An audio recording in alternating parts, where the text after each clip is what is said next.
une réaction de grande satisfaction et je salue et je remercie tous ceux qui m'ont soutenu, tous les électeurs qui se sont déplacés, qui ont accepté de se déplacer pour le deuxième tour.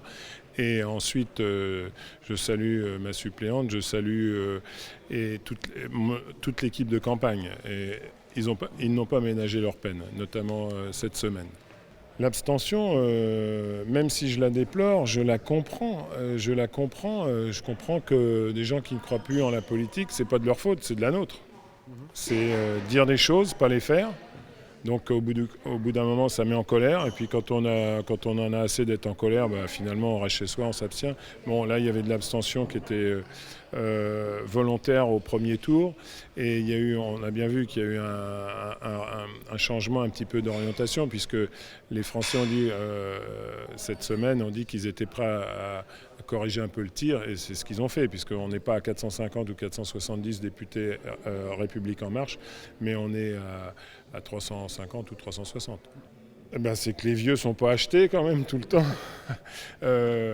Non, plaisanterie à part, c'est le travail sur le terrain qui paye. Et le paradoxe, c'est qu'effectivement, c'est souhaitable du renouvellement. Moi, le premier, je dis qu'il en faut. Simplement, comme j'ai toujours dit, quand on aime quelque chose, qu'on le fait à fond, c'est toujours un déchirement moral, intérieur, de dire j'arrête. Donc oui, je suis pour la limitation du nombre de mandats à suivre. Et je dirais même pour les députés, je dirais même 2, pas 3. 2, c'est bon, parce que 2, ça permet justement de venir de la société, moi que j'appelle pas civile, mais active, où on peut être chef d'entreprise et se dire, bon, je vais faire 1, voire 2 mandats, et puis après, c'est tout. Et on n'a pas d'état d'âme, parce qu'on sait que c'est 2, c'est pas plus. Voilà. Donc 1, on découvre, le deuxième, on légifère. Tandis que 3, c'est encore différent.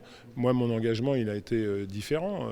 Je me suis engagé dès le départ pour libérer l'entrepreneur, tous ceux qui sont à leur compte, pour qu'on arrête de les emmerder, qu'on les laisse travailler, qu'on les laisse gagner de l'argent, parce que créer cette richesse, qui est de l'argent privé au départ, par les impôts et les taxes qu'ils payent, devient public. Et là, par contre, derrière, moi, je demande une traçabilité totale de l'argent public pour que, justement, on revienne à une gestion vertueuse de la République. Et ça ne concerne pas que les députés et les sénateurs, disons que les parlementaires, ça concerne tous les professionnels de tous bords qui touchent de l'argent public à un moment donné.